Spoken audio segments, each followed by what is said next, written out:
pagi, selamat siang sahabat pembelajar dimanapun Anda berada. Kita berjumpa kembali di seminar online yang diselenggarakan oleh Indonesia Belajar.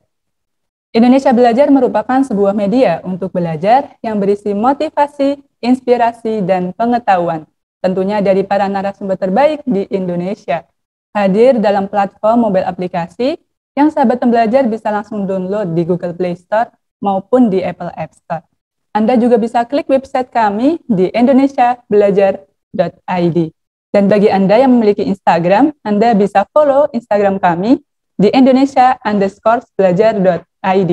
Dan bagi Anda yang memiliki Facebook, Anda juga bisa follow dan like Facebook kami di indonesiabelajar.id.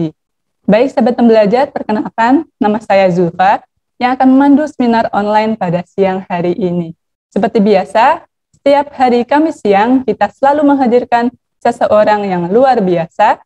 Beliau adalah Bapak MG Danang Priyadi SPD MM CTM. Beliau merupakan seorang storyteller, trainer, writer, author, adventurer, dan pathfinder director certificate yang sudah hadir di tengah-tengah kita. Kita sapa terlebih dahulu. Selamat siang Pak Danang. Semangat pagi, salam Danang, datang untuk menang. Bagaimana kabarnya hari ini Pak? Kabar luar biasa ya, ketemu Zulfa dan Ibu Selvi. Iya, baik, luar biasa. Oke, sahabat pembelajar, di edisi spesial hari ini, kita juga menghadirkan seseorang yang luar biasa lainnya. Beliau adalah Ibu Selvi Antasia, MDiv RFP CTM, seorang personal financial planner, yang tentunya juga sudah hadir di tengah-tengah kita. Kita sapa terlebih dahulu. Selamat siang, Bu Selvi. Selamat siang sahabat Indonesia Belajar. Selamat siang Pak Danang, Mbak Zulfa. Senang bisa bertemu dan bergabung di Indonesia Belajar siang kali ini. Ya, baik. Selamat siang. Baik. Bagaimana kabarnya hari ini Bu Selvi? Luar biasa, baik. Yes, Mbak Zulfa. Iya, baik. Baik sahabat pembelajar, tema seminar online kita pada siang hari ini sangat menarik sekali, yaitu Purpose, Potential, Passion. Mungkin banyak di antara kita nih yang masih bingung dan bertanya-tanya tentang tujuan hidup kita itu apa sih? Dan bakat kemampuan apa yang sebenarnya ingin kita kembangkan? Serta apakah selama ini kita sudah bekerja dengan penuh semangat? Nah, bagaimana caranya dan bagaimana kiat praktisnya? Hari ini kita akan bahas bersama-sama dengan Pak Danang dan juga Bu Selvi. Jadi untuk sahabat pembelajar, jangan keluar terlebih dahulu sampai benar-benar selesai. Dan bagi Anda yang ingin bertanya, silahkan tuliskan pertanyaan Anda di kolom chat atau klik raise hand nanti di sesi tanya-jawab. Kita akan persilahkan Anda untuk berinteraksi langsung dengan Pak Danang dan juga Bu Selvi. Baik, langsung saja mungkin Pak Danang boleh nih memberikan intro sedikit mengenai purpose, potential, passion. Silahkan Pak Danang. Oke, semangat pagi, salam Danang, datang untuk menang. Saya, Danang Priyadi, lahir dan hidup untuk menolong individu menemukan tujuan hidup, purpose, dan potensi terbaiknya, potensial, sehingga berkarya dengan penuh gairah, passion, kemudian dilatih menjadi pemimpin terbaik di bidang masing-masing, leader, untuk menghasilkan buah termanis hingga 10 kali lebih baik. Results to be 10x years, demi kesejahteraan bersama, better life for all. Siang ini kita akan membahas purpose, potential, passion, yang diambil dari buku Invitation to TML, Theocentric Motivation and Leadership, karya Eloy Shaluku, dan akan diulas oleh Ibu Selvi CTM. Salam Danang, datang untuk menang. Silahkan Ibu Selvi. Terima kasih Pak Danang. Selamat siang teman-teman sahabat Indonesia Belajar. Luar biasa sekali ya personal statement missionnya Pak Danang hari ini ya.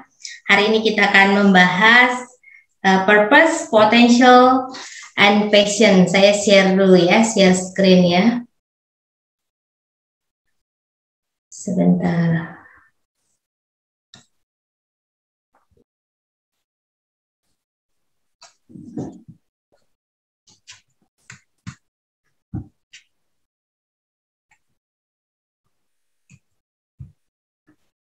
Oke.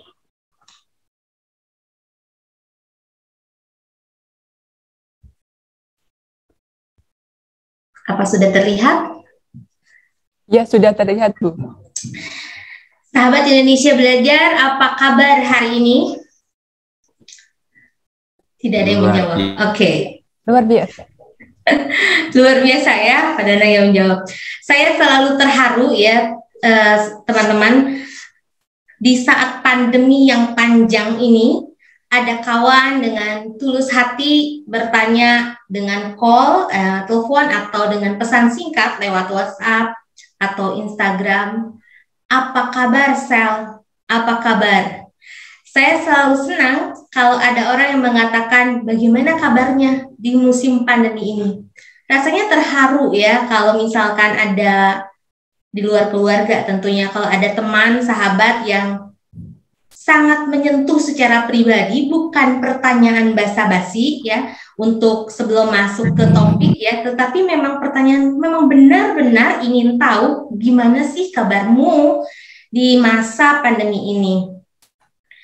Sahabat Indonesia Belajar, pandemi yang panjang ini mengajarkan kita tentang sebuah kisah, dan tentunya semua kita pasti punya cerita. Bukan hanya melalui saja, tapi kita ada di dalamnya. Dan entah lewat sakit yang diizinkan Tuhan terjadi pada diri kita, COVID atau penyakit yang lain, atau pada keluarga kita, entah lewat berita yang terus-menerus kita dengar, yang menyita kekhawatiran kita, entah lewat peristiwa kehilangan mungkin ya orang-orang yang terkasih di masa pandemi ini, atau lewat PHK, pemotongan gaji, dan masih banyak cerita yang kita bisa ceritakan pada saat ada rekan atau sahabat bertanya, gimana kabarmu di pandemi ini? Bukankah semuanya punya kisah? Bukankah kita semua punya kisah? Dan sungguh membahagiakan bila dalam perjalanan hidup yang panjang ini, kita punya sahabat-sahabat dalam perjalanan. Sahabat itu ada dalam keadaan suka dan ada dalam keadaan duka. Dan hari ini, siang hari ini, pembahasan yang akan kita ulas hari ini diambil dari salah seorang sahabat baik saya, yaitu Eloisa Luku, yang telah menuliskannya di dalam sebuah buku, mungkin kelihatan ya bukunya, An Invitation to TML. TML itu singkatan dari T-nya adalah theocentric, M-nya motivation, L-nya adalah leadership. Di dalam buku ini ada 25 bab, tapi saya tidak membahas 25 bab, saya hanya akan membahas 3 bab di dalamnya, bab 10, 11, dan 12.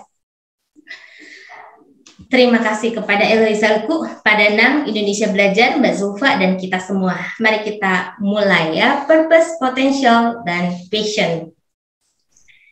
Sahabat Indonesia Belajar, tentu ini bukan materi yang mudah seperti kita seru menceritakan hobi atau makanan favorit, atau pada saat kita cerita tentang belanja online murah, atau peluang usaha yang ingin digeluti di musim pandemi, atau informasi wisata yang ingin kita kunjungi. Ada banyak orang pada saat diajak untuk berpikir, yuk kita bahas tentang purpose, yuk tentang tujuan kehidupan, maka ada banyak orang selalu menghindar. Kenapa? Karena seakan-akan mereka ingin mengatakan topik ini kayaknya cocoknya untuk para filsuf, atau topik ini kayaknya cocoknya untuk para teolog, bukan untuk kita. Tapi sebenarnya ya sahabat Indonesia Belajar, banyak orang berkata juga seperti ini. Sebentar, oke, ini lewat. Untuk apa sih sebenarnya kita susah-susah mencari tujuan hidup? Terlalu rumit. Cukup mengalir dan jalankan saja hidup ini. Ada banyak ya tentunya orang yang mengatakan seperti ini. Tetapi saya mau mengajak pertama kali Bapak, Ibu, Saudara, sahabat Indonesia Belajar untuk mendengar sebuah kisah.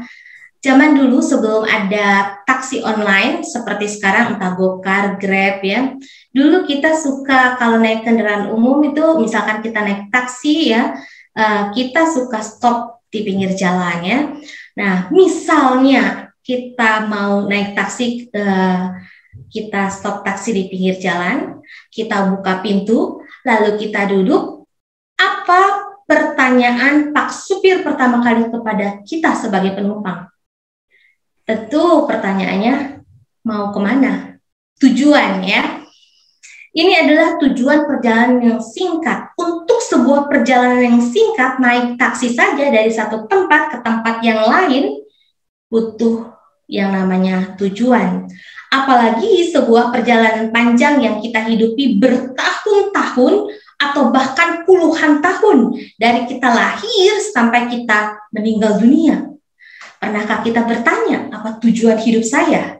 Atau pernahkah kita bertanya, sebenarnya saya hadir di dalam dunia ini untuk apa? Mari kita balik lagi ke taksi tadi ya, sahabat Indonesia Belajar. Saat kita masuk, duduk, dan berkata, Pak, jalan. Nanti saya arahkan. Yang penting Bapak jalan aja dulu. Akhirnya Pak supir pun menjalankan mobilnya.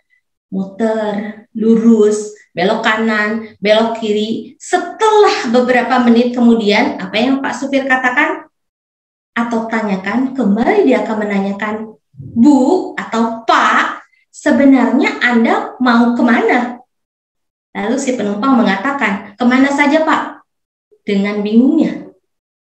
Rasanya mustahil ya terjadi seperti itu. Tentu hanya ada dua pilihan Pak supir. Yang pertama, dia akan menjalankan mobilnya terus sesuka hatinya dia, mau kemana yang penting jalan, tentu argonya akan naik terus.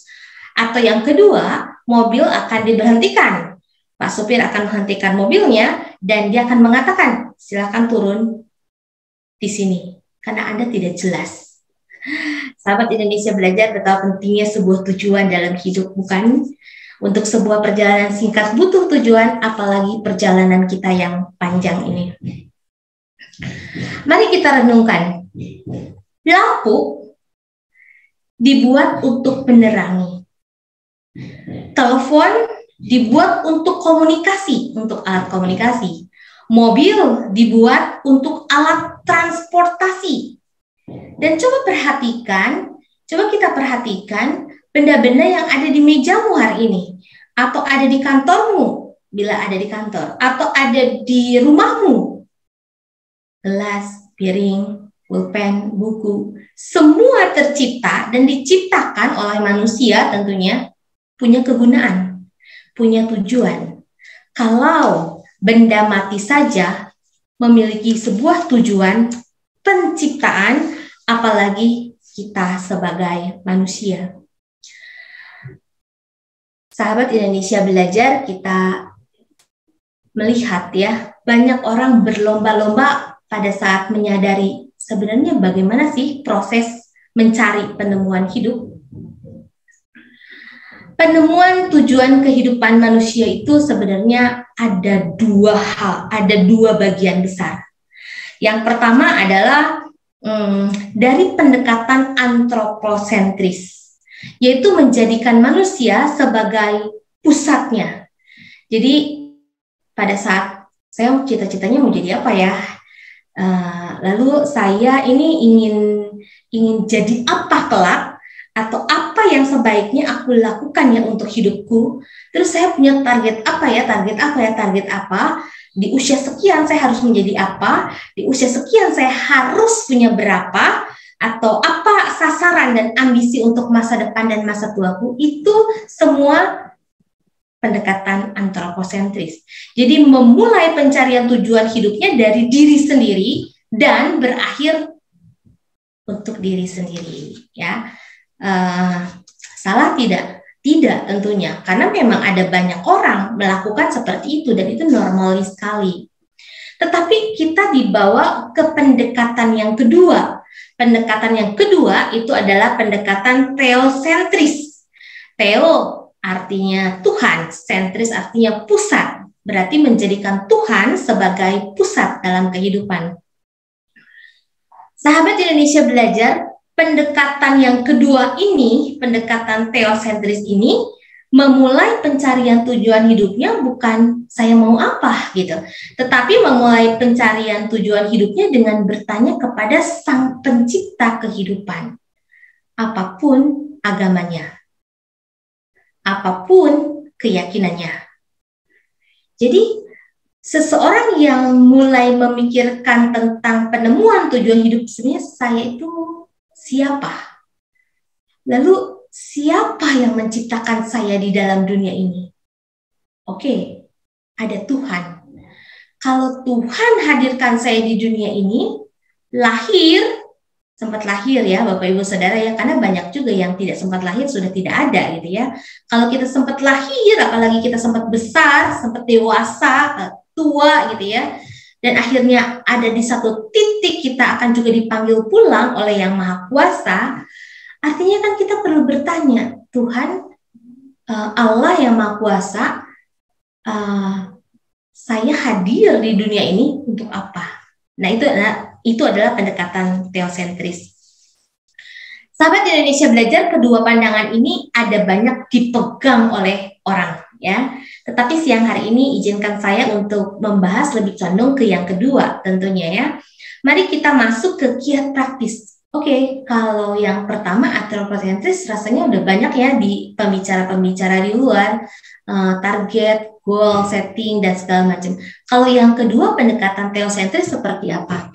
Saya hanya akan memberikan sedikit kiat praktis ya dari bukunya Eliza Lubbock. Kiat praktis penemuan tujuan hidup. Yang pertama, mulai dengan sebuah kesadaran bahwa saya diciptakan oleh Tuhan untuk tujuan yang telah ditetapkannya. Yang pertama, sadar. Kesadaran ini atau awareness ini rasanya perlu dibangun ya, perlu dibangun ada di dalam sebuah kondisi di mana kita berdiam diri dan dengan serius memikirkan kehidupan kita. Sadar ada Tuhan, ada saya, ada dunia. Tentu Tuhan tak akan membiarkan kita bingung. Sebaliknya Tuhan ingin kita menyadari kehadirannya setiap waktu di sepanjang kehidupan kita. Sekali lagi saya katakan bahwa pada saat kita menyadari ini adanya Yang Maha Kuasa, itu bukan berbicara tentang agama apapun ya, tetapi berbicara tentang hubungan antara kita dan Sang Pencipta kehidupan. Setelah yang pertama, sadar, oke, ada Tuhan. Kita masuk ke yang ke nomor 2.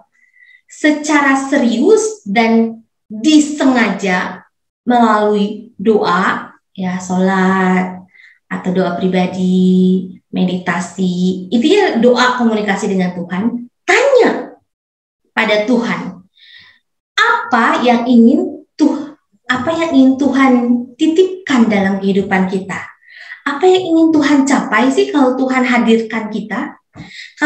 Kalau manusia menciptakan pulpen ini, tentu kegunaannya adalah untuk menulis. Kalau sampai handphone ini tercipta untuk alat komunikasi, itu sudah dipikirkan.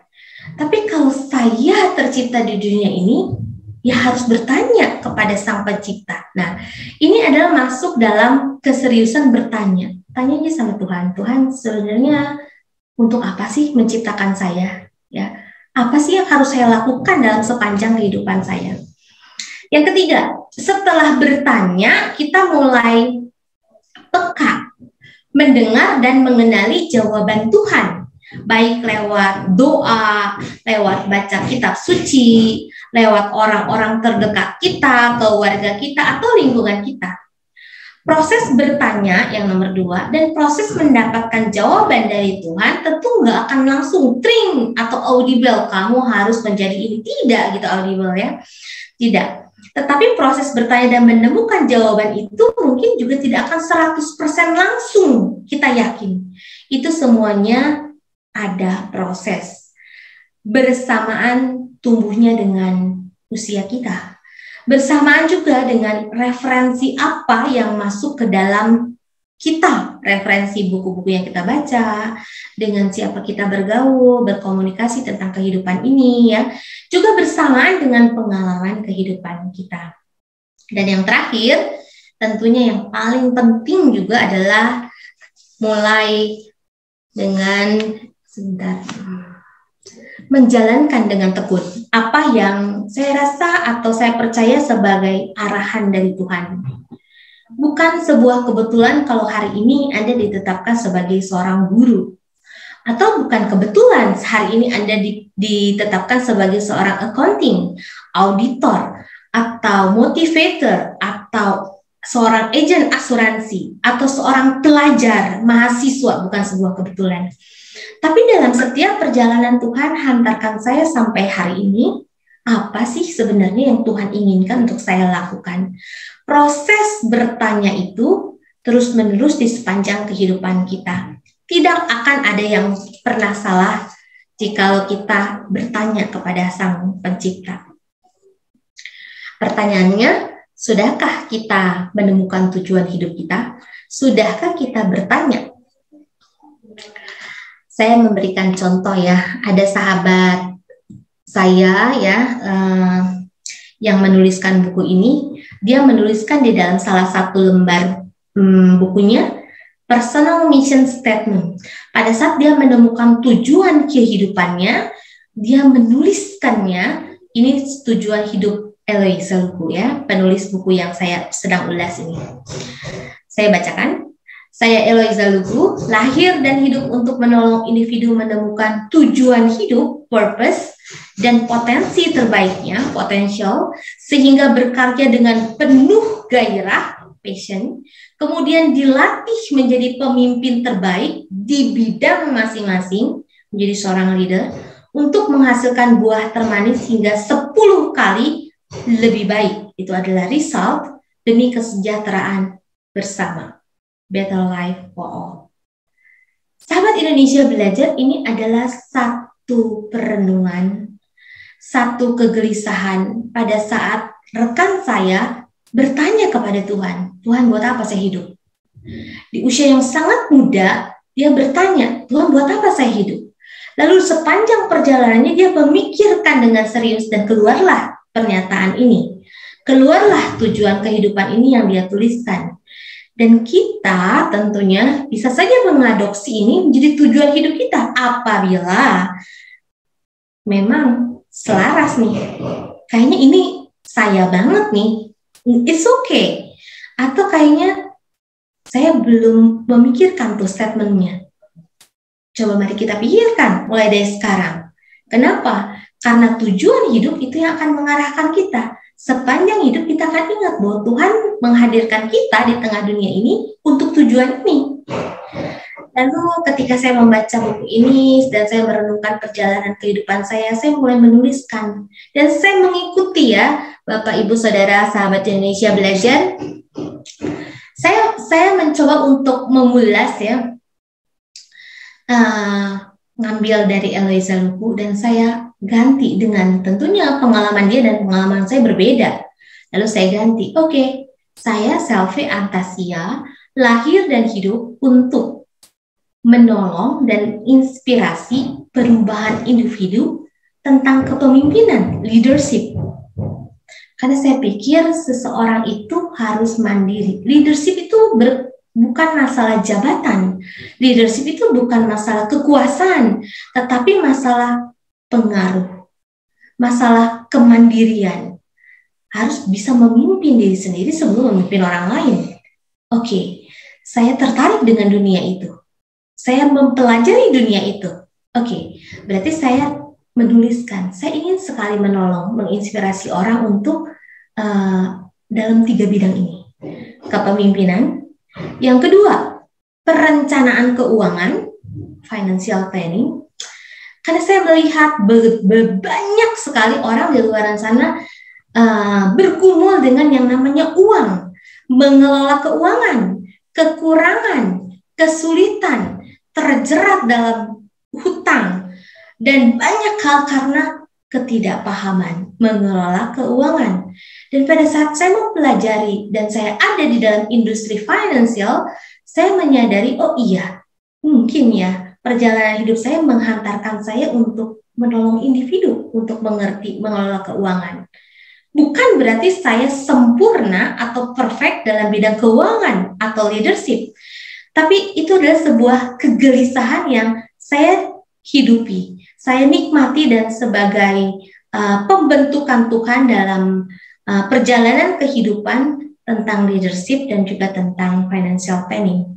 Yang ketiga adalah perkembangan kerohanian, spiritual development. Bukan sebuah kebetulan saya pernah studi di sebuah STT Amanat Agung dengan meraih gelar Master Divinity tentang ketuhanan. Juga bukan sebuah kebetulan semua perjalanan hidup di masa lalu. Oke, kalau begitu saya akan memfokuskan. Saya tahu betul kalau Tuhan hadirkan saya di dunia ini adalah untuk menolong individu. Individu, seorang yang pernah kenal saya, yang saya kenal dia, yang kita berinteraksi, paling tidak ya, dia tuh bisa sedikit hidupnya lebih baik, mengenal tentang dirinya, keuangannya juga menjadi lebih baik, dan juga spiritualnya juga oke, gitu ya. Sehingga seseorang dapat mengelola dengan optimal kehidupannya. Sahabat Indonesia Belajar, saya mulai mengajak bagi kita yang sudah punya tujuan kehidupan, selamat tentunya, karena Anda tahu persis apa yang akan Anda lakukan dalam kehidupan ini. Anda pasti melihat studi, pekerjaan, profesi, usaha sebagai bagian dari ibadah. Kalau Anda sudah mengetahui tujuan kehidupan, itu artinya Anda akan bekerja dengan etos kerja yang tinggi, jujur, penuh syukur, semangat, disiplin, inovatif, penuh tanggung jawab. Ya, seorang karyawan yang memandang kerja sebagai ibadah, walaupun nggak ada bosnya melihat, dia akan bekerja dengan kejujuran dan dengan kerja keras. Karena bagi dia pimpinannya adalah Tuhan yang tidak terlihat. Seorang pengusaha yang jujur, yang adil, yang tidak membedakan karyawannya, atau yang memperhatikan nasib para karyawannya, itu seperti punya pimpinan adalah pimpinannya Tuhan. Ya. Sebaliknya, sahabat Indonesia Belajar, kalau misalkan kita merasa belum mengenal tujuan kehidupan, ya sungguh-sungguh bertanya kepada Sang Pencipta kehidupan. Tanyalah, Tuhan, untuk apa saya hadir? Dan ikuti 4 langkah yang tadi. Ya, bisa juga mengikuti tes bakat. Oke, kita masuk yang kedua. Nah, sebelum masuk yang kedua, ini personal mission statement saudara sekalian ya, yang bagi yang belum menemukan. Saya sebutkan nama saudara, lahir dan hidup untuk apa? Sehingga pada saat kita sedang merasa gagal, merasa down, merasa berantakan hidupnya, atau kita sedang ada di atas awan artinya kita sedang dalam keberhasilan tingkat tinggi, kita tidak akan pernah lupa bahwa sebenarnya tujuan hidup saya itu ini, kalau kita punya statementnya.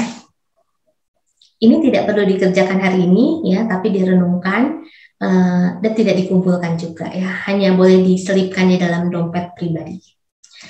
Oke, yang kedua, purpose udah, ya, sekarang kita bahas potential. Apa itu potential? Menurut Dr.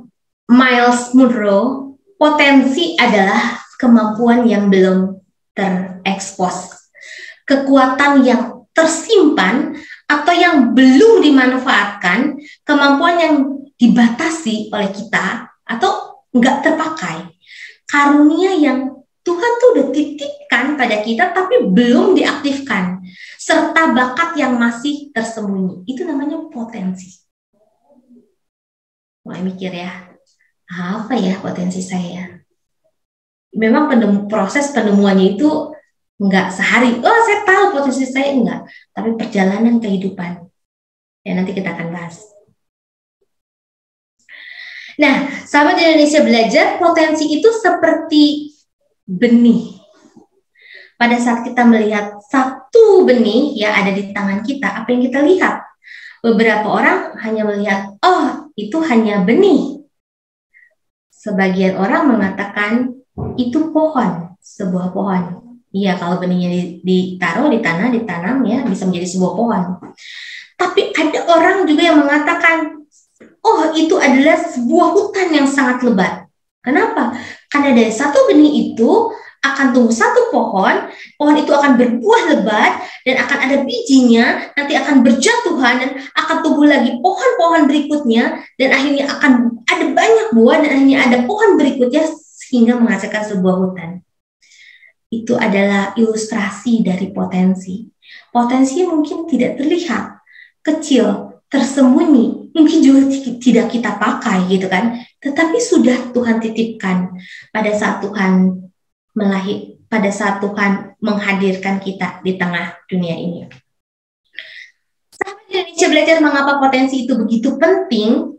Karena setiap orang diciptakan oleh Tuhan pada saat hadir di muka bumi ini ada tujuan tertentu, ada yang menjadi guru, ada yang menjadi petani, nelayan, dokter, tukang bangunan, politisi, seniman, penulis, ya, untuk menggenapi sebuah tujuan. Pada saat profesi itu ada, dan Tuhan juga sebenarnya memberikan potensi, bukan, di dalamnya. Itu artinya kegagalan individu dalam satu bidang atau satu pekerjaan tidak berarti akan gagal di semua bidang yang lain. Masing-masing orang itu punya kehebatannya sendiri, ya.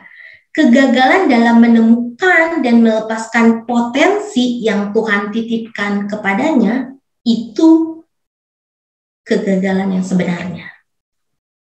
Jadi kalau saya gagal tidak jadi manajer, ya bukan segala-galanya. Tapi kalau saya gagal, sebenarnya Tuhan kasih potensi, tapi saya tidak pakai seumur hidup saya sampai saya kembali kepada Sang Pencipta. Itu adalah kegagalan yang sebenarnya. Jadi kegagalan dalam menemukan dan melepaskan potensi yang sudah Tuhan titipkan pada kita, itu kegagalannya bukan hanya pada diri kita, tapi dikatakan ya, kerugian besar bagi dunia. Wah, keren banget ya. Kenapa kerugian besar bagi dunia? Karena Tuhan ciptakan kita itu bukan untuk diri kita sendiri. Tuhan hadirkan kita di tengah dunia ini juga untuk menjadi berkat bagi sesama. Jadi kalau potensi yang dititipkan kepada kita itu tidak dikembangkan, maka yang rugi bukan kita. Bukan hanya kita, yang rugi adalah dunia ini. Betapa ajaibnya sebuah potensi yang dititipkan kepada kita. Bayangkan saudara, bila Bung Karno atau Bung Hatta tidak pernah mengeluarkan potensinya masing-masing, tentu Indonesia mungkin tidak akan merdeka di tahun 1945. Tapi karena ada para pemuda yang mengeluarkan segenap potensinya, Indonesia merdeka. Karena ada saudara dan saya yang mengeluarkan potensinya, maka kita bisa berkarya di tempat pekerjaan kita masing-masing, di mana Tuhan menempatkannya. Ada satu quote yang sangat bagus. Tragedi terbesar dalam hidup ini bukanlah kematian, melainkan kehidupan yang gagal memenuhi tujuan dan potensi yang dititipkan kepadanya. Saya ulang ya. Tragedi terbesar dalam hidup ini bukanlah kematian, melainkan kehidupan yang gagal memenuhi tujuan. Tuhan tetapkan kita nih tujuan hidupnya. Dan kita gagal mengeluarkan potensi yang Tuhan titipkan dalam hidup kita. Sayangnya begitu banyak orang yang meninggalkan dunia ini dengan membawa pulang potensi yang dititipkan Tuhan kepadanya. Saya mau cerita sedikit tentang ilustrasi sebuah bongkah batu. Ada sebuah bongkah batu yang ada di depan halaman rumah orang, lalu lalang, lalu ditumbuhi oleh lumut, binatang kecil bersarang. Rasanya bongkahan batu itu tidak lagi menjadi bernilai.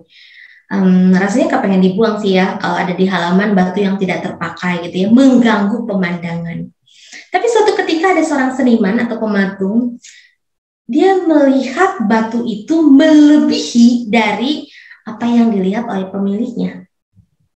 Maka sang seniman itu menawar kepada pemilik rumah itu, boleh nggak batu itu saya beli seharga sekian gitu ya. Tidak usah dibeli. Anda bawa saja. Memang saya berencana untuk membuang batu ini. 3 bulan kemudian seniman itu balik dan mengundang si pemilik rumah tadi yang ada batu di halamannya ke studio seninya. Sambil menunjukkan sebuah karya indah, ia berkata, "Apakah Anda tahu ini berasal dari mana?" Lalu saking mengagumi keindahan patung buatan seniman ini, dia menerka, rasanya ini dari Inggris atau Perancis. Lalu sang seniman katakan, "Bukan, ini adalah dari depan halaman rumah Anda." Saudara, ini artinya ya, kalau saya bisa simpulkan adalah kadang kita tidak melihat potensi yang Tuhan titipkan dalam hidup kita, dan orang bisa melihat bahkan lebih besar, tapi kita tidak mampu untuk melihatnya.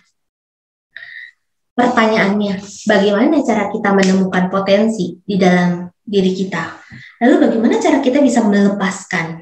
Nah, sahabat Indonesia Belajar, menemukan dan melepaskan potensi itu tidak ada rumus pasti seperti rumus matematika ya, tetapi kita bisa membaca hidup dari belakang ya, dari masa lalu ya. Ingat kembali ke berbagai pengalaman unik Anda ya, saya dan saudara. Terus lalu kita setelah mengingat, kita berjalan menyusuri jalan kenangan tersebut. Ketika kita masih anak-anak, masa kecil, remaja, pemuda, ada nggak pengalaman unik di sana?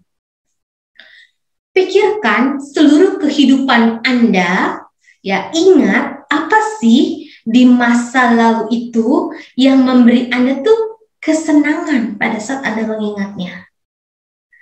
Atau rasa bangga, itu saya senang sekali pada saat mengingat peristiwa itu.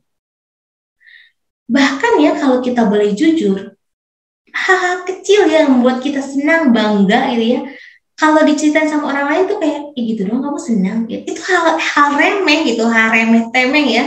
Tak peduli betapa terdengar sepelenya hal tersebut, tapi pada saat kita kilas balik ke kehidupan masa lampau kita senang aja mengingat peristiwa itu. Kita bangga, kita senang. Sebenarnya itu adalah ciri-ciri atau tanda potensi yang sedang Tuhan titipkan kepada diri kita. Cara mengetahuinya begini.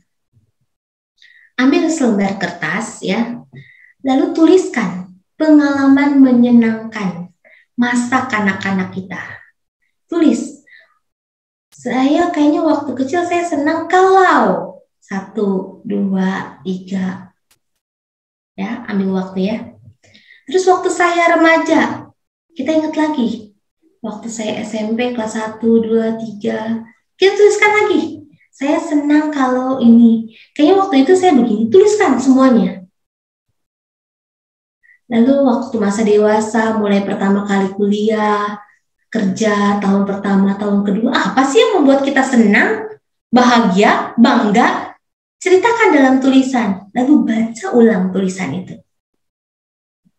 Jangan-jangan ada banyak hal-hal yang Tuhan titipkan sebagai potensi dalam perjalanan hidup kita yang kita juga belum gali terus untuk perjalanan selanjutnya.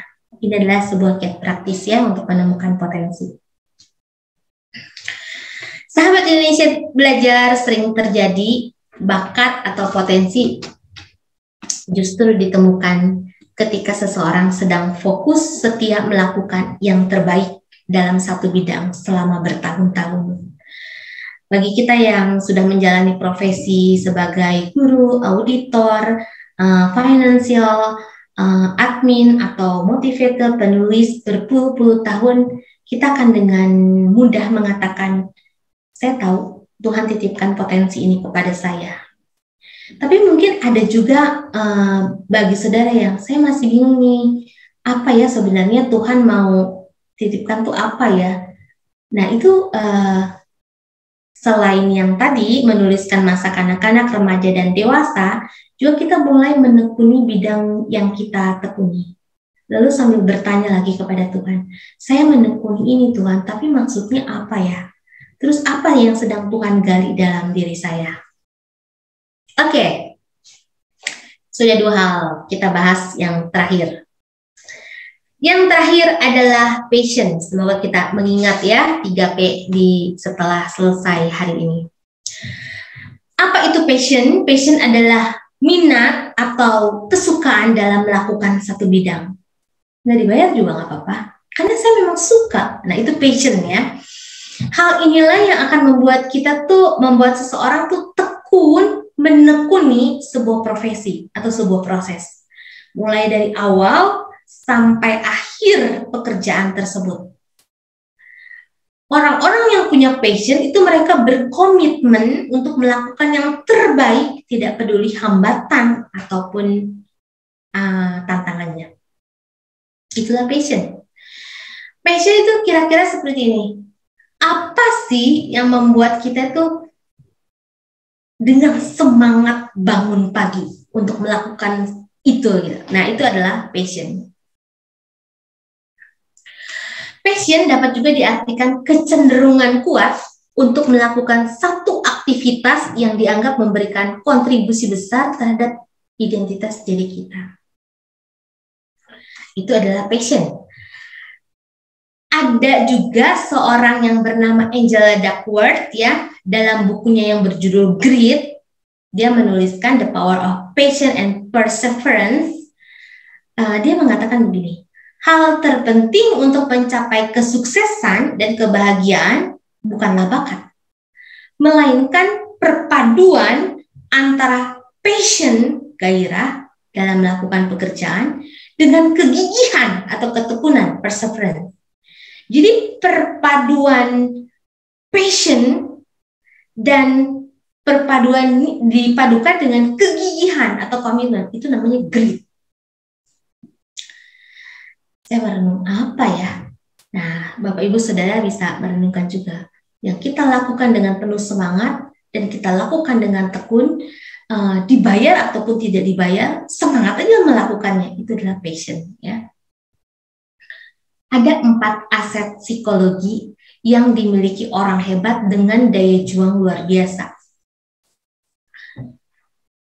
4 hal ini ya saudara ya, yang membuat sebuah penelitian dari beberapa orang hebat dari berbagai profesi diteliti oleh sang penulis ya, Angela Duckworth.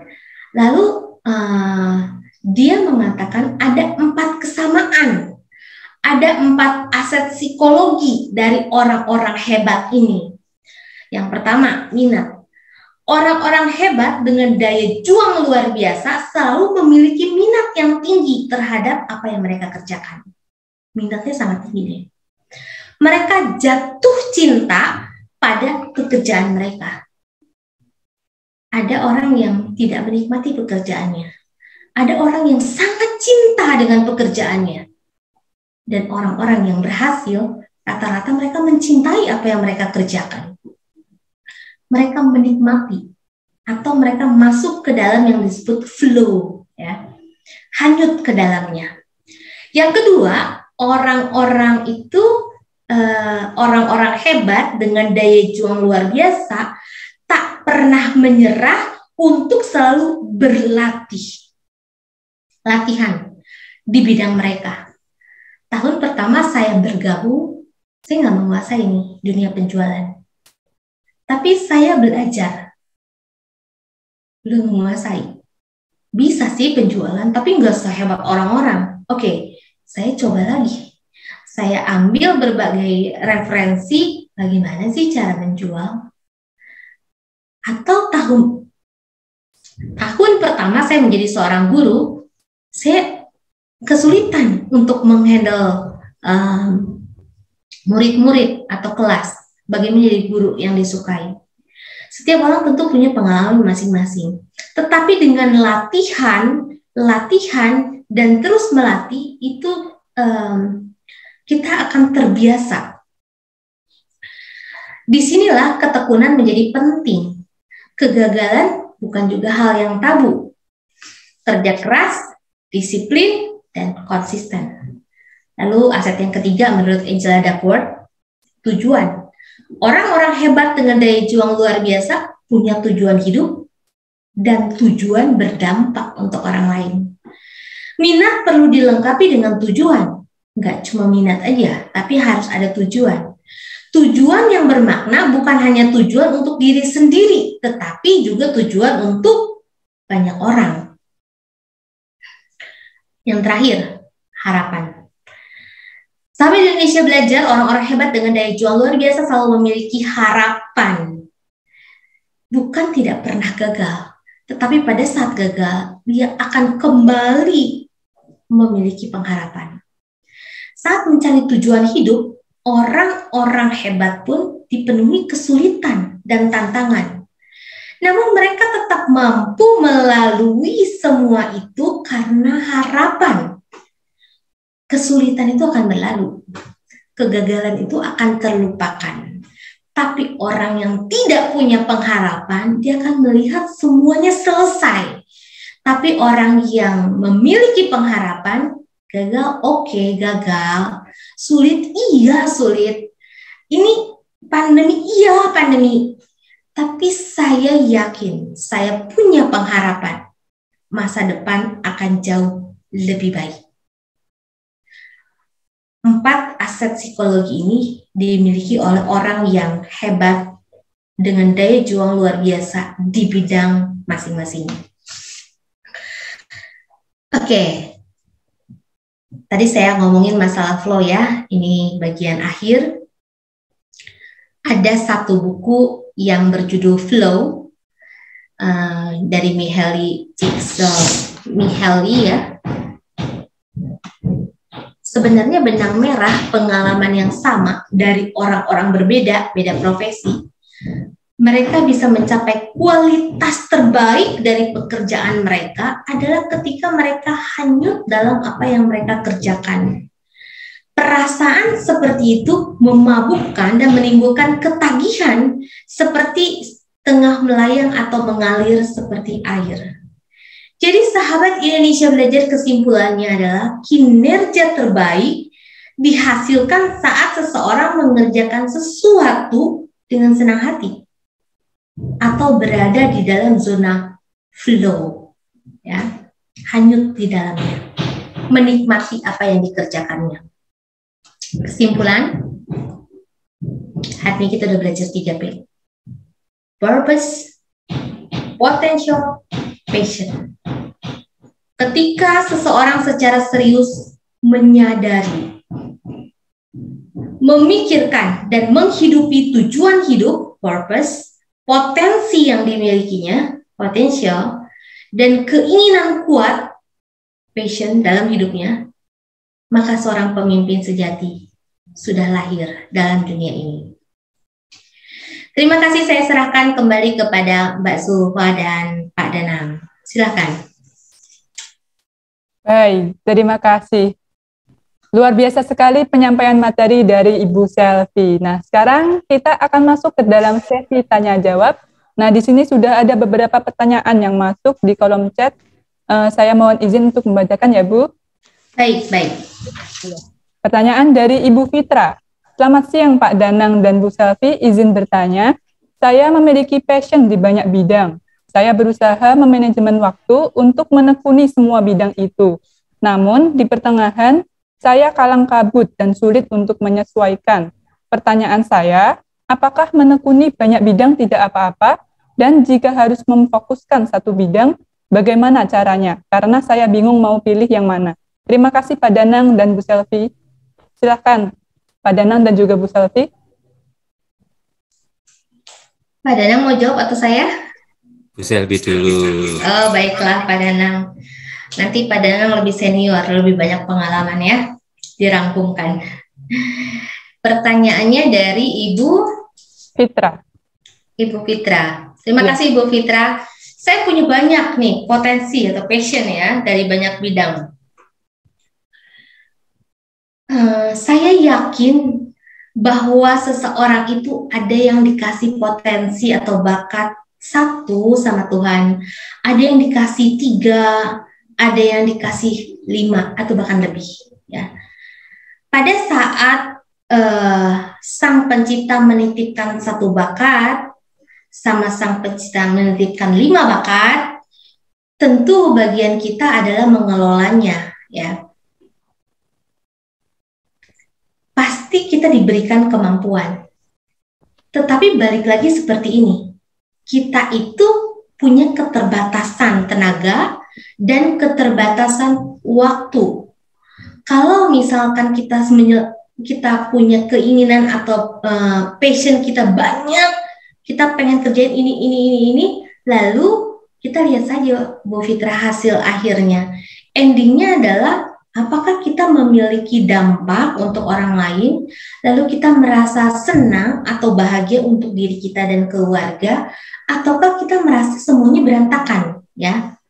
Kalau seperti itu, kita mungkin harus merelakan dulu. Kita pilih 1-2 yang bisa kita kerjakan dengan baik. Nanti berjalannya waktu, kita mengerjakan yang lain. Itu kalau menurut saya. Jadi, kita mengukur dari waktu yang kita punya dan kemampuan yang kita miliki dengan melihat hasil yang sudah kita kerjakan selama ini. Begitu, Bu Fitra. Ya, baik. Silakan Pak Danang menambahkan. Ya, selamat dulu ya.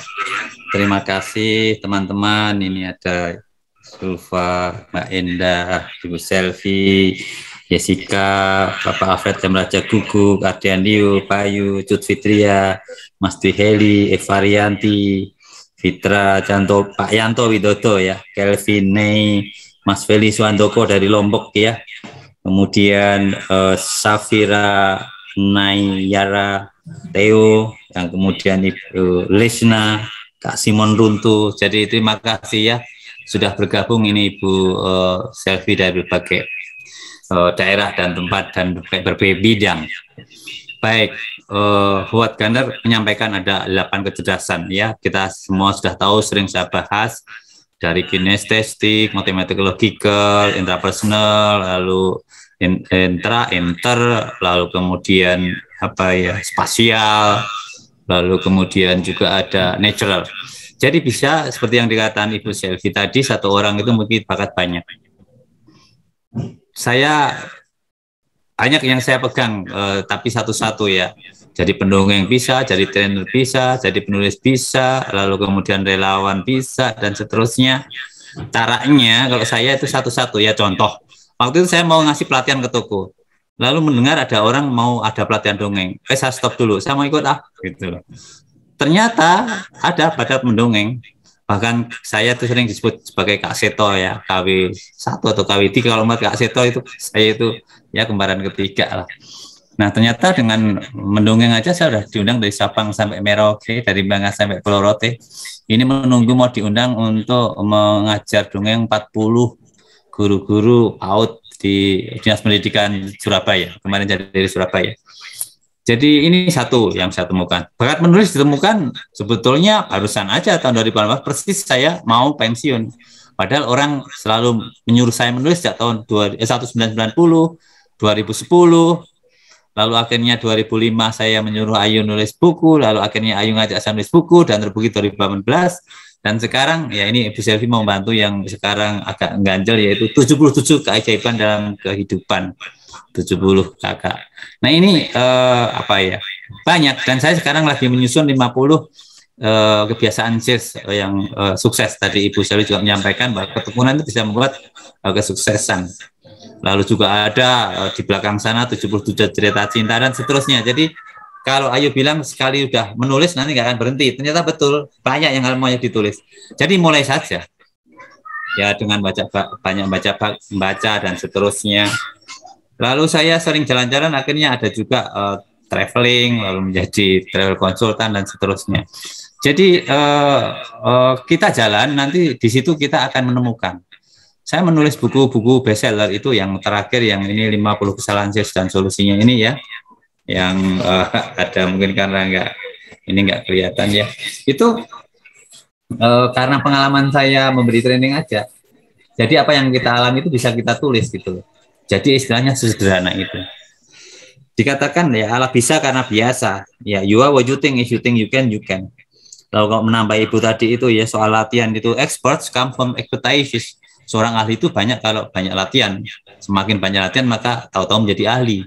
Seperti saya juga nggak bisa menjual, tapi sekarang sampai sekarang ini Ibu Selvi tahu saya jualan kemarin ya Bu ya, di Surabaya kemarin saya itu dari seorang dokter mendapat pesanan puluhan buku dari berbagai daerah dokter loh, yang beli buku 177 cara bodoh hidup bahagia. Saya juga heran itu dari mana gitu. Artinya ini kita juga harus perlu bantuan teman, tentu bantuan orang lain dan seterusnya. Kegagalan kesuksesan berawal dari kegagalan tanpa kehilangan semangat. Itu yang mengatakan itu Winston Churchill, Perdana Menteri Inggris. Atau kalau menurut Malcolm Gladwell, untuk menjadi seorang ahli itu perlu 10.000 jam terbang atau 10 tahun dalam bidang yang sama. Kalau saya itu jualan istilahnya lumayan gampang, itu kan udah 30 tahun bekerja dalam bidang penjualan. Jadi hasil itu tidak akan mengingkari proses, atau gimana ya Bu dibalik ya itu. Jadi semua itu ada proses, nggak ujuk-ujuk, nggak tiba-tiba. Maka tekuni satu bidang, satu bidang. Ya kalau saya ada gempa, ada banjir, ya saya tinggalkan semua, saya konsentrasi di sini menjadi relawan. Ya ARC, Advent Respon Cepat. Ya tempat banjir, kebakaran, gempa bumi, dan seterusnya. Tapi ambil di bidang saya yang saya mampu. Bukan menolong langsung survival, tapi saya yang psikososial, mendongeng, bercerita. Karena setelah banjir macam-macam biasanya lalu lewat aja. Padahal mereka secara psikologis mereka perlu psikososial, trauma healing, dan seterusnya. Jadi sementara itu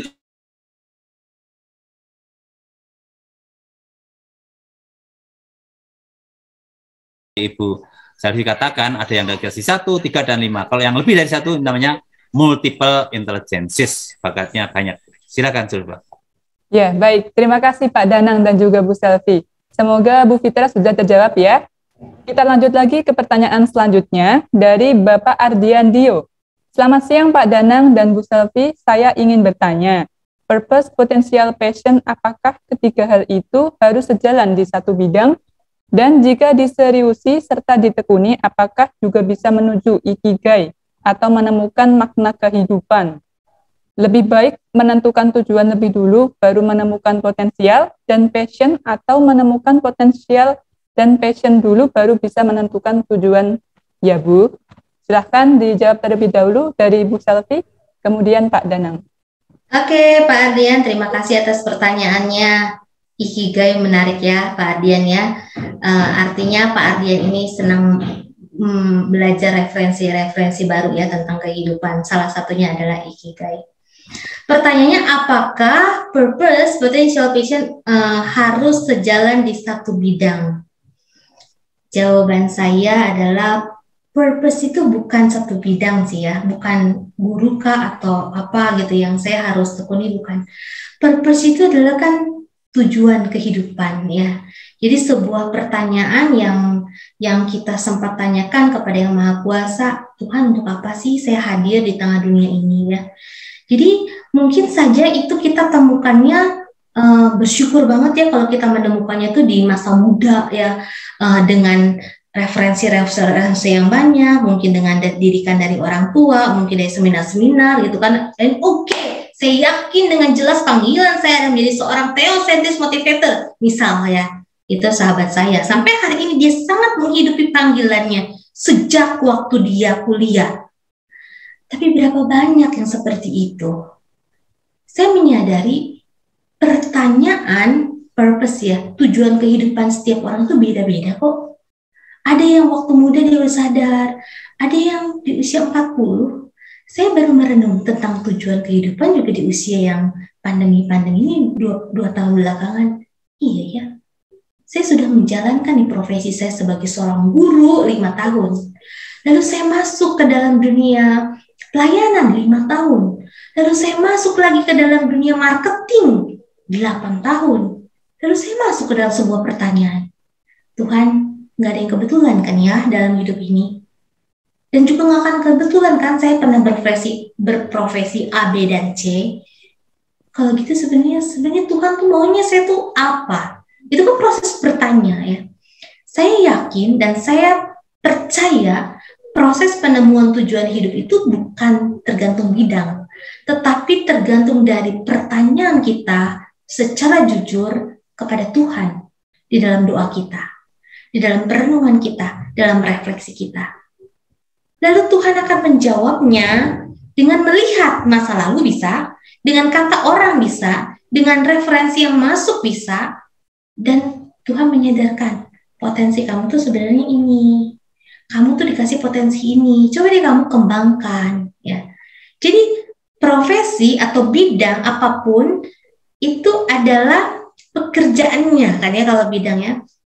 Tapi potensi, purpose, potential, passion itu adalah bagian internal kita. Mana yang terjadi lebih dulu? Tergantung, setiap pengalaman orang bisa beda-beda. Tetapi ilmunya ini yang kita pelajari sama-sama, purpose, potential, dan passion, mungkin kita baru, sebagian mungkin baru, oh iya benar ya harus ada tujuan. Atau sebagian lagi, oh iya ya saya harus kembangkan potensi. Ada kayak Bu Fitra, saya udah punya banyak tapi gimana kelolanya? Setiap orang punya pengalaman beda-beda. Nggak ada harus purpose dulu, baru potensi atau passion. Tapi setidaknya kita memikirkan 3P ini. Tuhan, untuk apa saya tujuan hadir di dunia ini? Tuhan titipkan saya potensinya apa yang untuk saya kembangkan? Lalu bagaimana saya bisa menjalankan hidup saya di profesi apapun yang ada hari ini dengan passion? Menjawab ya Pak Adian ya, semoga ya. Saya serahkan pada Pak Danang. Saya akan connecting the dot tiga-tiganya. Mulai dari kalau saya misalnya visi misi saya adalah mencintai Tuhan lewat mencintai sesama, melayani Tuhan lewat melayani sesama. Di sini intinya giving and serving, memberi dan melayani. Nah, itu bisa saya masuk, baik dalam saya ngasih training, saya harus mengutamakan mutu yang baik yang saya berikan. Saya servis baik-baiknya. Nanti result hasilnya akan datang sendiri. Entah buku saya dibeli, saya mendapatkan upah, sesuatu dan seterusnya, atau saya diundang lagi. Sama dalam bidang mendongeng, saya harus menguasai juga dongengnya. Apa pesan moral yang disampaikan. Nanti begitu orang puas, orang suka, ya saya diundang sampai ke Merauke, diundang ke Bangka, sampai ke Sabang, dan seterusnya. Sambung lagi, dalam hal bidang misalnya menulis buku. Saya ingin tahu apakah yang saya berikan, apakah manfaatnya tadi saya menyampaikan untuk orang lain. Ternyata bisa membantu orang-orang jualan, entah properti. Nah yang sekarang ini kemarin baru dari Surabaya itu, orang itu susah jualan dental, atau alat-alat gigi yang hubungan dengan itu. Semprotan aja bisa 2.200.000. Tapi dia mempraktekkan satu, yang kamu konsentrasi harus diri kamu, jangan orang lain atau juga jangan atasan kamu. Kamu sendiri yang harus berubah. Kalau kamu susah berubah, tadi Ibu Febi bilang, serahkan pada Tuhan, teosentrik. Apa yang terjadi, Ibu? Dengan berdoa, kemarin saya di sana, dia bangga. Aku bisa menjual, Pak. Bahkan toko mau tutup, ada satu orang membeli 2.200.000. Kemarin saya pulang, dia WhatsApp lagi, Pak, saya bisa menjual lagi, Pak. Padahal sehari cuma 2 gitu loh. Gila nggak? Cuma 2, sehari laku 1 kan 50%. 2 hari bisa 2-2-nya berarti 100%. Nah itu karena apa? Kekuatan doa. Jadi kalau tadi kan teosentris, mengandalkan Tuhan, maka bisa semua jalan bareng-bareng. Nah ini yang saya alami. Jadi sekaligus saya jadi penulis, sekaligus saya jadi pendongeng, saya juga jadi relawan, trainer, dan kemudian juga sebagai pelayan masyarakat, dan seterusnya itu hanya waktunya yang kapan saya harus keluar dan seterusnya. Tapi balik lagi bahwa visi misi saya adalah mencintai Tuhan menjadi sama, melayani Tuhan dan melayani sama, maka serving by heart atau heart service. Karena the answer of everything is love, kasih. Nah kasih itu bisa mendasari semuanya. Begitu Sulfa, silakan. Ya baik, terima kasih Pak Danang dan juga Bu Selvi. Semoga Pak Ardian Dio terjawab ya. Baik, kita lanjutkan ke pertanyaan selanjutnya, yaitu dari Ibu Jessica. Selamat siang, izin bertanya, apabila passion kita ada di satu bidang, tapi ternyata banyak sekali pihak yang mengatakan dan meyakinkan bahwa potensi kita adalah di bidang lainnya. Apa yang seharusnya dilakukan, mengikuti passion kita atau mengikuti kepercayaan orang lain yang menyatakan potensi kita ada pada bidang itu? Baik, silahkan Bu Selvi dan juga Pak Danang. Oke, terima kasih Ibu Jessica atas pertanyaannya. Ikutin yang mana nih? Saya sukanya ini, tapi orang melihat saya punya potensinya ini. Kalau kita berbicara tentang pandangan teosentris, kita balik lagi sama Tuhan, tanya, Tuhan, saya tuh sebenarnya sukanya ini, saya tuh sebenarnya pengennya ini gitu, tapi sebenarnya Tuhan maunya apa? Sebenarnya Tuhan ciptakan saya untuk apa? Dan Tuhan kasih saya itu apa? Kok orang lain bisa menilai saya seperti ini? Nah, proses yang seperti itu mungkin tidak cepat untuk bisa disadari ya. Tapi dengan berjalannya waktu, kalau kita terus bertanya sama Tuhan, Tuhan singkapkan kok. Misal ya, saya baru sekali saya menyadari begini, saya pernah jadi guru. Saya sangat suka sekali jadi guru ya. Tapi hari ini saya nggak jadi guru loh. Tapi orang-orang kok menilai saya jadi guru, kayaknya kamu lebih cocok deh kalau jadi guru. Tapi hari ini saya seorang agen asuransi. Terus saya juga pernah berprofesi sebagai, saya pernah pelayanan full time di gereja 5 tahun gitu ya, sambil saya studi S2. Dan saya bingung ya, yang mana ya, saya guru, saya full pelayanan, atau sekarang saya sebagai seorang marketing, yang mana ya sebenarnya? Tanya sama Tuhan. Tuhan sebenarnya perjalanan hidup saya seperti ini. Tuhan sebenarnya, Tuhan maunya apa? Kalau Tuhan hadirkan saya bukan secara kebetulan, dan pengalaman saya yang kemarin ya 10 tahun yang lalu, 20 tahun yang lalu gitu, profesi saya A, B, atau C juga bukan kebetulan. Saya memilih A, saya memilih B, tentu bukan kebetulan. Tapi Tuhan tolong kasih tahu saya. Jadi pada saat kita bingung, ikutin kata hati atau ikutin kata orang, ikutin kata Tuhan aja. Dengan cara kita bergumul lebih serius gitu di hadapan Tuhan. Tuhan bisa berbicara lewat orang lain, Tuhan bisa berbicara lewat diri kita dengan sebuah keyakinan, keputusan yang kita ambil. Atau bahkan mungkin kita bisa melakukan keduanya. Jadi saya menyimpulkan di personal mission statement saya, iya ya, bukan kebetulan. Oke, kalau begitu hari ini pengalaman saya yang lalu saya bawa hari ini untuk memberkati orang di kemudian hari, di perjalanan saya yang berikutnya. Bukan kebetulan saya pernah belajar financial planning. Oke, berarti saya hari ini menolong orang untuk melakukan financial planning dengan baik. Dengan apa? Dengan ilmu yang saya pernah dapatkan pada saat saya mengajar berapa belas tahun yang lalu. Saya mengajar mereka, tapi bidangnya berbeda. Jadi mungkin bagi kita itu dua hal yang berbeda, tapi barangkali pada saat kita merenung lebih dalam, itu saling melengkapi. Bukan dua hal yang harus dipilih gitu, tetapi kita hidupi dan kita jalani dengan kebahagiaan. Oke, saya selesai di sini. Semoga menjawab Ibu Jessica ya. Silakan Pak Danang, boleh menambahkan. What you think about yourself is more important than others think about you. Yang kau pikir tentang diri kamu jauh lebih penting daripada orang lain ya mikir tentang kamu. Saya waktu menulis buku pertama 7 cara bodoh hidup, 7 cara bodoh berjualan, GM saya itu kayaknya meremehkan, apaan itu? Atau bahkan GM penerbitan, kok cara bodoh sih? Tapi Ibu Selvi tadi sampaikan, kita harus yakin kalau Tuhan menunjukkan jalan ini, memang cara bodoh itu sebetulnya trik marketing juga. Sehingga orang pengen tertarik beli apa, dan ternyata buku itu sukses, cetak 5 kali 1,5 tahun terjual puluhan ribu, bahkan sampai sekarang banyak bacakannya. Itu ternyata buku sukses. Jadi apa yang kau yakini benar seturut suara hati Anda yang Tuhan berikan, ya sekarang itu. Nah soal orang lain itu sama, itu baik juga. Waktu itu Ayu ngoret-ngoret di buang tempat sampah, saya baca ternyata bagus, saya suruh nulis novel dia. Sekarang dia bisa nulis 20 novel dan 10 buku anak. Kemudian waktu itu terus bilang sama saya, Bapak itu banyak ngomong nggak nulis, sekarang diem duduk. Ayo saya bantu nulis. Akhirnya saya nulis. Dan ternyata dia kaget. Kenapa Bapak akhirnya bukunya maju laris ya? Kalau gitu nama saya boleh dong dicantumkan di bukunya Bapak. Akhirnya buku ketiga, keempat, Ayu saya tulis di depan.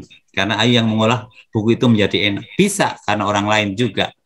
Tetapi harus kita sesuaikan kemampuan kita. Satu hal lagi, ya ini Bu Selvi, yang saya masih diketawain orang. Tapi saya tenang-tenang aja. Ada orang yang mengatakan saya itu bakat menyanyi.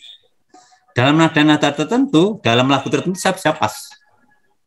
Nah, itu yang sekarang ini saya lagi nyusun beberapa lagu untuk saya nyanyikan. Itu saya terkesan juga dari ada seorang Klaten tempat wilayah saya, dia membuat lagu yang suaranya tengah-tengah, yang nggak rendah banget, nggak atas banget, tapi pas. Nah, itu yang kayaknya mau saya tiru. Jadi, saya masih ada satu bakat yang belum saya kembangkan, yaitu menjadi penyanyi di bidang tertentu, artinya yang pas dengan suara saya. Saya diketawain orang, saya nggak peduli. Yang tahu adalah diri saya. Dan yang ngerti adalah saya. Dan yang menilai saya bisa itu adalah orang-orang yang tahu musik dan tahu not. Nah, itu saya percaya pada orang itu daripada orang yang hanya meremehkan saya. Itu aja. Jadi jangan takut diremehkan orang. Tuhan beri bakat, harus kita kembangkan. Karena Tuhan akan bertanya nanti, apakah bakatnya dikembangkan atau tidak. Saya akan buktikan. Terima kasih. Baik, terima kasih Pak Danang dan juga Bu Selvi. Semoga Bu Jessica sudah terjawab ya. Baiklah Pak Danang dan Bu Selvi, pertanyaan tadi sekaligus menjadi pertanyaan terakhir pada sesi diskusi siang hari ini. Namun sebelum saya tutup, kami persilahkan kepada Pak Danang dan juga Bu Selvi untuk memberikan closing statement. Silakan Bu Selvi terlebih dahulu. Oke, sahabat Indonesia Belajar, saya sangat senang sekali bisa membagikan 3P hari ini, Purpose, Potential, Passion. Saya berharap pada saat kita keluar dari Zoom ini, kita sama-sama mulai memikirkan 3P. Paling nggak ingatlah ya, ada purpose ya, apa sih tujuan hidup saya? Apa ya potensi yang Tuhan taruh dalam diri saya yang harus saya kembangkan? Dan saya akan lakukan atau kembangkan potensi itu dengan passion saya. Dan saya akan bahagia melakukannya setiap hari. Saya akan bangun pagi, saya akan melakukan pekerjaan saya dengan tidak bersungguh-sungguh, saya akan bersungguh-sungguh sehingga saya menjadi seorang yang mahir, saya menjadi seorang yang ahli di bidang saya. Saya berharap kita semua selalu mengingat 3P ini dan merenungkan sampai akhirnya, oke, saya temukan tujuan hidup saya. Terima kasih. The bright of tomorrow depends on what you do today. Cemerlangan hari esok tergantung dari apa yang Anda lakukan sekarang. Saya sudah mempunyai beberapa bakat, tapi soal menyanyi bagi saya itu adalah panggilan Tuhan. Mungkin kita tidak mampu dipanggil untuk itu, tapi Tuhan akan memampukan kita. Do the best, kerjakan yang terbaik, and make God do the rest. Dan sekolahkan, Tuhan akan menyempurnakan. Salam Danang, datang untuk menang. Mbak Zulfa ada satu statement tuh dari Pak Bayu. Silakan boleh dibacain. Pak Bayu itu suami saya. Oh ya. Di chat ya, di pesan. Silakan. Perjalanan hidup kita adalah menuju suatu tujuan yang sudah ditetapkan oleh Yang Maha Kuasa dengan potensi yang sudah dititipkan. Tinggal bagian kita mengerjakannya dengan penuh passion. Jika potensi yang sudah dititipkan masih belum maksimal untuk mengantar kita pada tujuan, maka kita juga sudah seharusnya memohon hikmat atau hidayah kepada Yang Maha Kuasa untuk menambahkannya melalui buku-buku yang kita baca, pengetahuan-pengetahuan yang perlu kita gali lebih dalam, dan orang-orang yang ada di sekitar kita. Terima kasih. Kayaknya Pak Bayu sejalan dengan saya ya. Pak Bayu. Ya, baik. Terima kasih banyak Pak Danang dan juga Bu Selvi atas pencerahannya siang hari ini. Dan kami ucapkan juga terima kasih banyak kepada sahabat pembelajar dimanapun Anda berada yang telah bergabung di seminar online Indonesia Belajar. Saya Zulfa mohon izin pamit undur diri, tetap semangat dan jaga kesehatan. Kita berjumpa lagi di seminar online Indonesia Belajar berikutnya. Salam sukses luar biasa. Oke, terima kasih. Zulfa, terima kasih Mbak Zulfa, Pak Danang.